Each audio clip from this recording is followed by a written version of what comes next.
welcome to my channel. Subscribe, listen, and enjoy my stories every day. It was a crisp Thursday morning when I first noticed the change. Gloria, my wife of 7 years, had taken up jogging. At first, I thought it a harmless new hobby, perhaps a way to shake off the staleness that had crept into our marriage.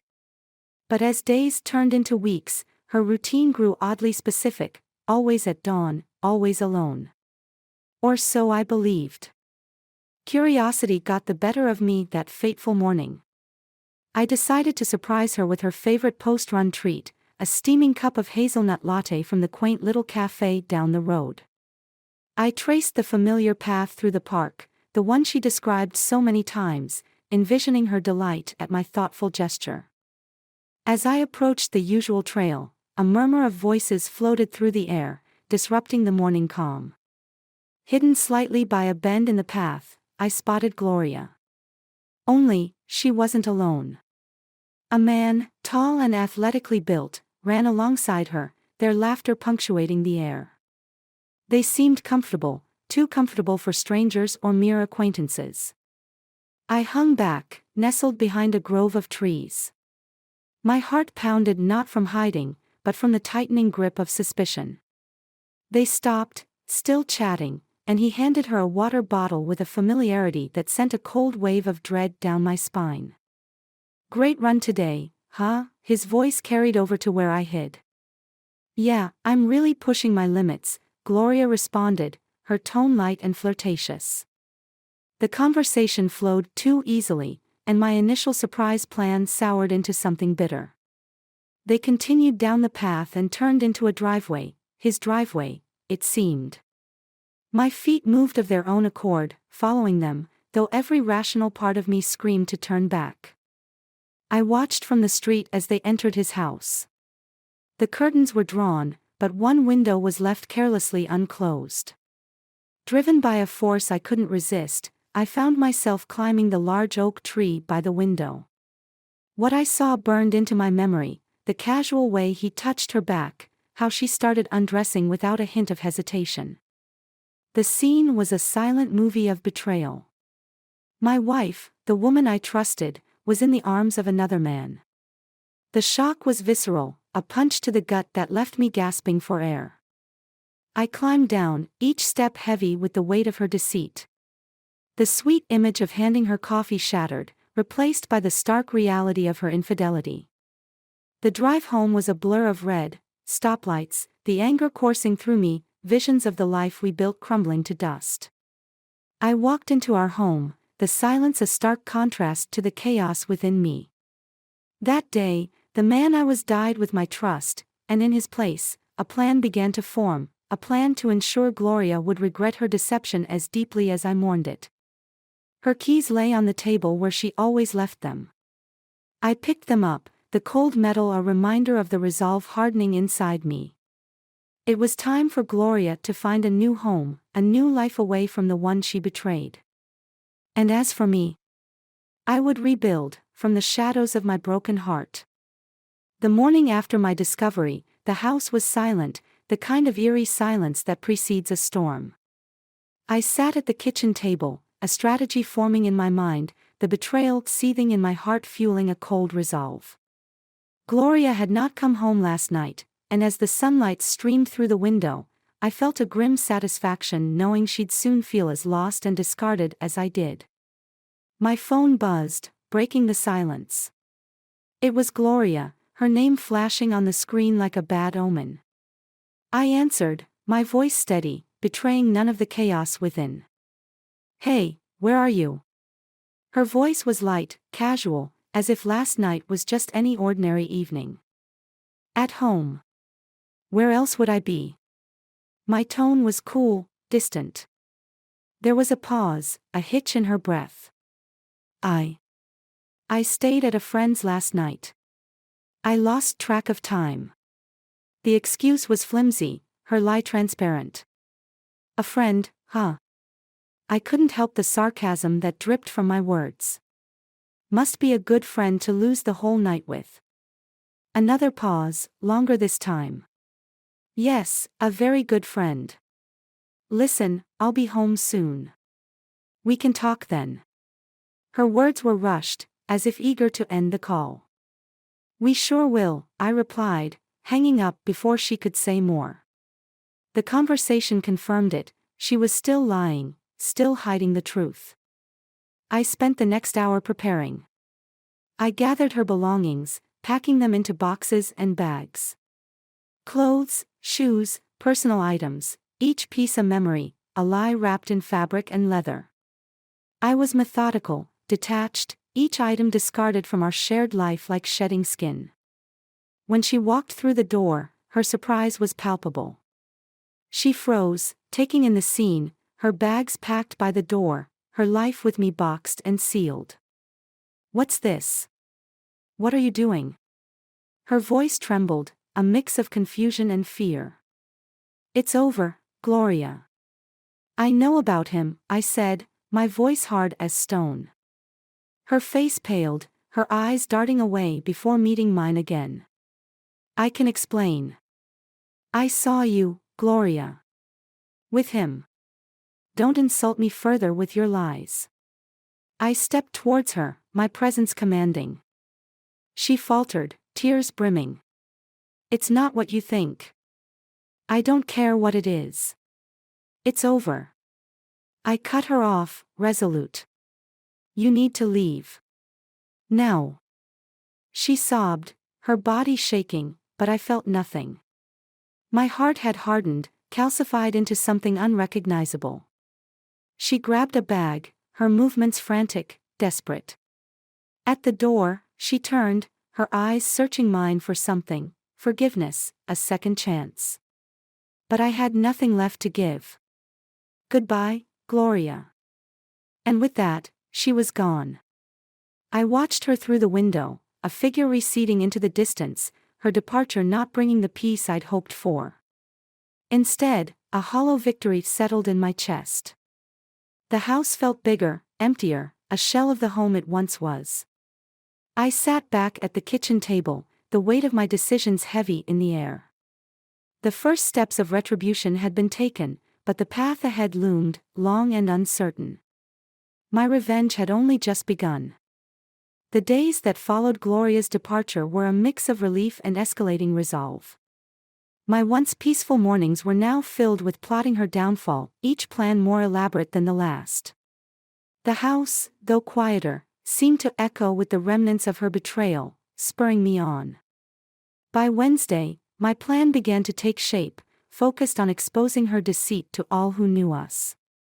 I started with her social circles, the ones she valued most. A few calls were all it took.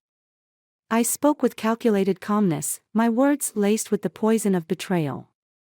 "I thought you should know why Gloria and I are no longer together," I began, the receiver heavy in my hand.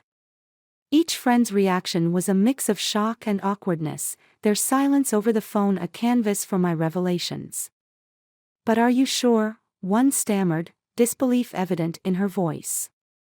"Saw it with my own eyes," I replied coldly, "in his house. I just thought, as her friends, you should hear it from me first." Whispers turned into rumors, and rumors into an undeniable narrative that spread through our community like wildfire. Meanwhile, I sought out the man who had become the unwitting accomplice in my vengeance. I knew where he worked, a local brokerage firm. It was bold, maybe reckless, but fueled by a relentless drive. I found myself outside his office by Thursday noon, the sun high and my determination higher. I walked in, my strides confident, my presence demanding attention. The receptionist glanced up, her smile faltering at my stern expression. "I need to speak with Mr. Carter," I said, my voice steady, leaving no room for question. "He's in a meeting. Can I take a message?" Her eyes were wide, taken aback by my intensity. "No message. I'll wait." I took a seat, my gaze fixed on the corridor that led to the inner offices. Minutes ticked by, each second stretching, filled with the anticipation of confrontation. Finally, he appeared. His face registered surprise as our eyes met. "Can I help you?" he asked, approaching with a cautious curiosity. We need to talk. Now, I stated, standing to meet him eye to eye. His office was stark, professional, a stark contrast to the chaos he'd brought into my life. He closed the door, his expression now guarded.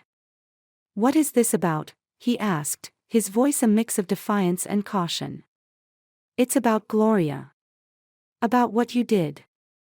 I know everything, I said, each word deliberate, heavy with accusation. He paused, his facade cracking. Look, I didn't know she was married. She told me. I don't care what she told you. You're going to help me. My demand was blunt, my plan crystallizing with his every reaction. Help you? How? Confusion laced his words, his brow furrowed. You're going to tell everyone how she lied to you, how she never mentioned a husband. You'll help me expose her, I dictated, the terms of his redemption laid bare. He hesitated, weighing his options. The silence stretched between us, thick with tension. All right, he finally conceded, a resigned nod accompanying his agreement. I'll do it. I don't want trouble. Satisfaction washed over me as I left his office. The first pieces of my retribution were falling into place, each step leading me down a path from which there was no return. The echo of my actions reverberated through my life, but I was too far gone to turn back now. The story of Gloria's deception would be known to all, her reputation shattered as mine had been. And as for me, I was reshaping the ruins of my life into a monument of revenge. Weeks of meticulous planning culminated in what I knew to be the final act of retribution.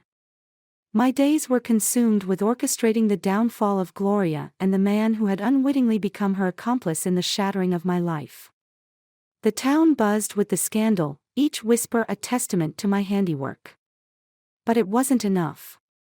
The final blow had to be as public as it was devastating. The community gala, an annual affair typically marked by merriment and camaraderie, provided the perfect stage. Everyone who was anyone would be there, including, crucially, both Gloria and Carter. I secured a spot as a speaker, purportedly to discuss local business achievements. Instead, I prepared to unveil the sordid tale of deceit that had consumed my life. As the night unfolded, the ballroom filled with the town's elite, buzzing with anticipation for the evening's proceedings. I watched from the shadows as Gloria entered, her demeanor one of cautious defiance. Carter was there too, his eyes scanning the room, undoubtedly aware of the storm that was about to break. The moment came.